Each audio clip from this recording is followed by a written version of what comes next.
Good morning, students. I hope you're all doing fine and also staying safe at home. Well, children, I think by now you would have received the notes I've been sending and also understood all the lessons that has been taught to you so far. Well, girls, today I'm back with a poem that I'm sure you're going to enjoy. So this poem is about a girl's dream.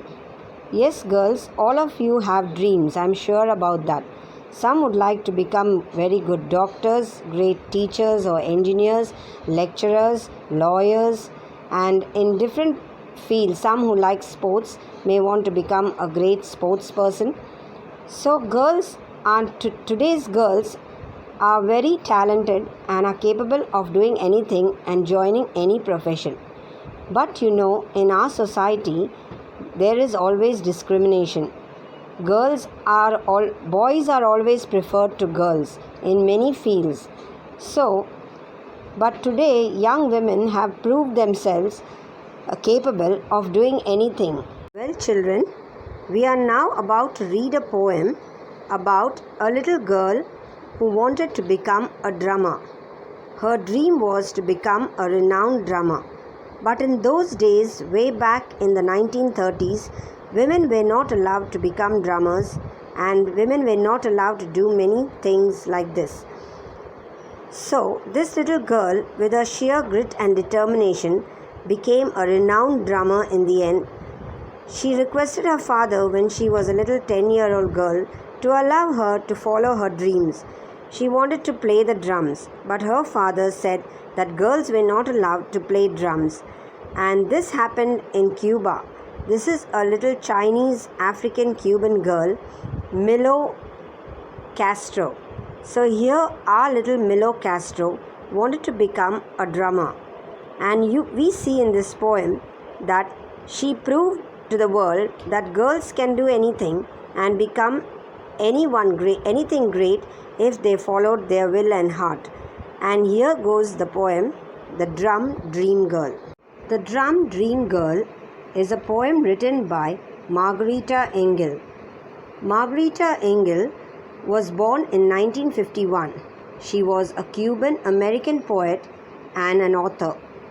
She writes for children, young adults, and adults. Her works include Singing to Cuba in 1993, A Dog Named Haku in 2018, and Jazz Owls. So these were the books she had written. She received the 2019 NSK Neustadt Prize for Children's Literature for her contribution towards children's literature. The Drum Dream Girl it's a poem about a little girl called Milo Castro Zeldariga, a Chinese African Cuban girl. In 1932, at the age of 10, she performed with her elder sisters in Cuba's first all-girl dance band. She rose to become a renowned musician, even playing for the President Frank Delano Roosevelt. So now we go on to the poem, The Drum Dream Girl.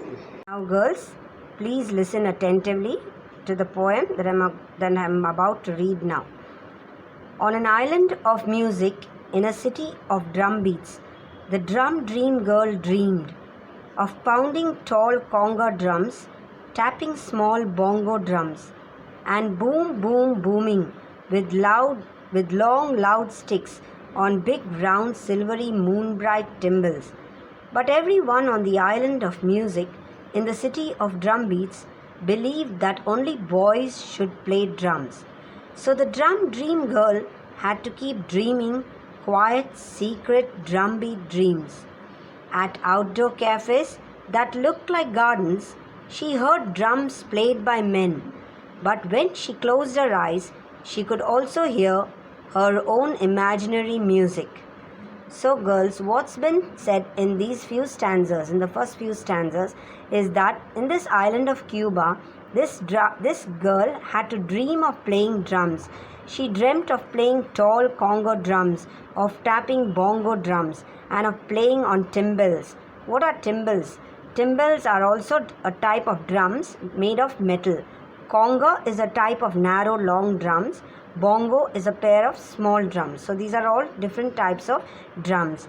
And everyone on the islands believed that only boys should play drums. So they told this drum dream girl that she cannot play drums. This poor girl only had to keep dreaming about playing the drums in her own mind. She kept dreaming quiet, secret drumbeat dreams.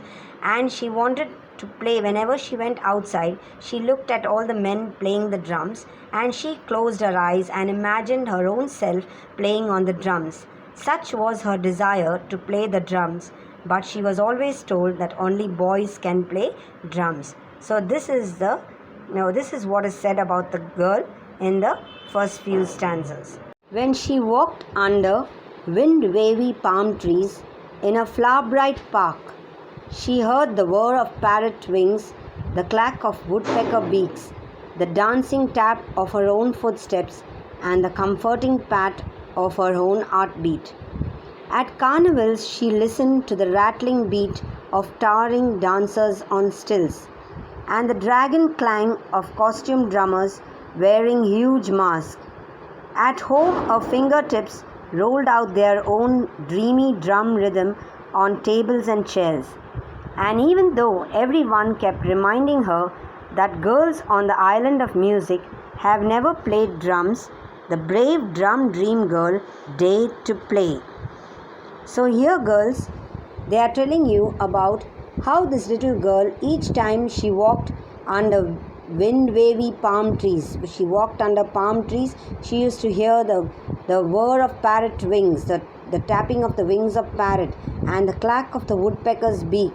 And she, together with the music and rhythm of these birds and the waving of the palm trees, she'll dance and tap her own footsteps and to the comforting pat of her own heartbeat. So this girl was full of music in her. She used to tap her feet according to the sounds of nature, the woodpeckers, the clack of the woodpecker beaks, and the whir of parrot wings. And when she went to carnivals is like melas we have, or fairs, she listened to the rattling beat of towering dancers on stilts. So they used to have dancers in these melas, the carnivals, in these festivals where they celebrate. And she used to see dancers on stilts and the dragon clang of costumed drummers. Now these drummers had costumes. They were wearing masks and costumes. And she used to look at them, and with her own fingertips she used to play her own rhythms. In the house, on tables and chairs, she'll play as though she's playing on the drums, playing on tables and chairs, tapping her fingers on the tables and chairs.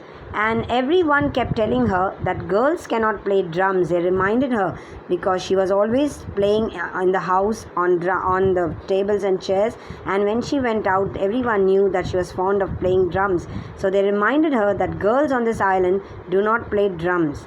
But the brave drum dream girl dared to play. But yet she was courageous, and she continued to follow her dream and play the drums, not of course on drums, everywhere else, in her house, on tables and chairs, and in her heart she imagined that she's playing the drums. Tall conga drums, small bongo drums, and big round silvery moonbright timbales. Her hands seemed to fly as they rippled, rapped, and pounded all the rhythms of her drum beats.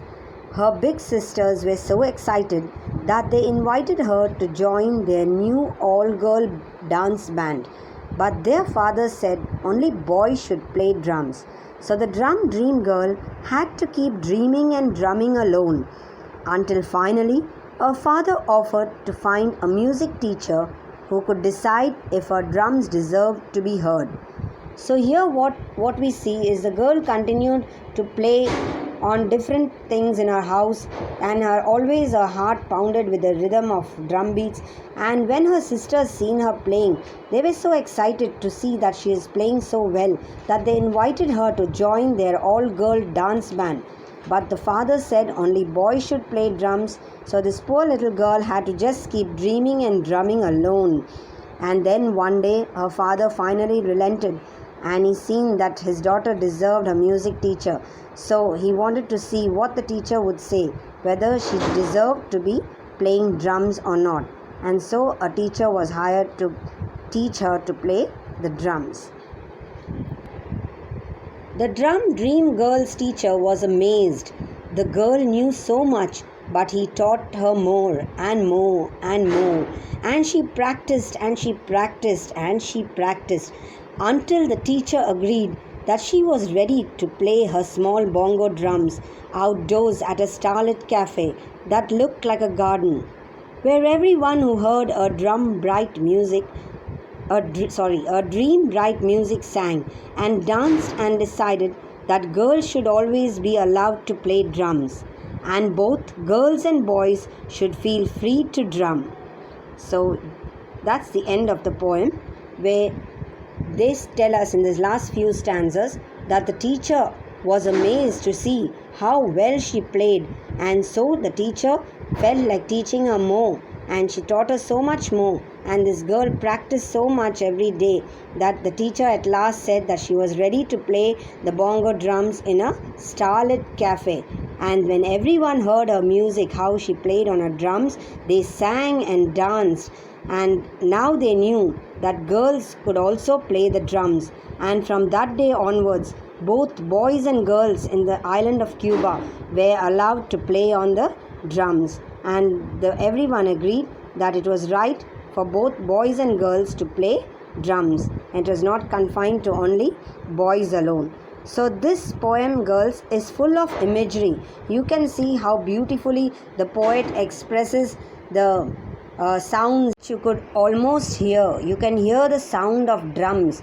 You can see those words: pounding tall conga drums, tapping small bongo drums, boom, boom, booming. This is all the sounds made. So this poetic device used here is that of imagery. You can imagine the sound of drums. Imagery is a type of poetic device which appeals to the senses, the sense of sound, the sense of taste, the sense of sight and touch.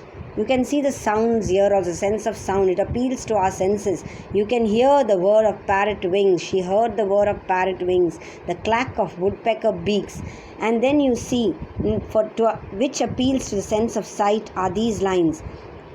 She's seen costumed drummers wearing huge masks. We can almost imagine the sight there of drummers wearing huge masks, costumed, all dressed up with their costumes.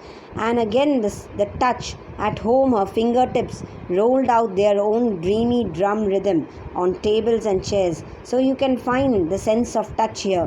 Her fingertips rolling out their own dreamy drum rhythm.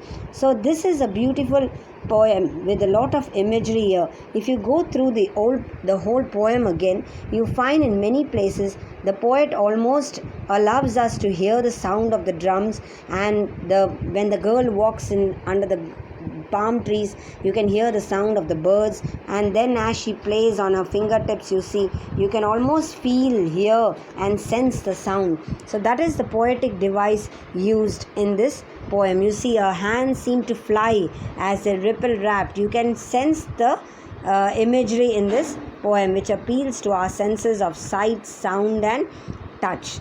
Okay girls, you go through this poem once again, and then we will be back with the answers in your book on page 31, Understanding the Poem.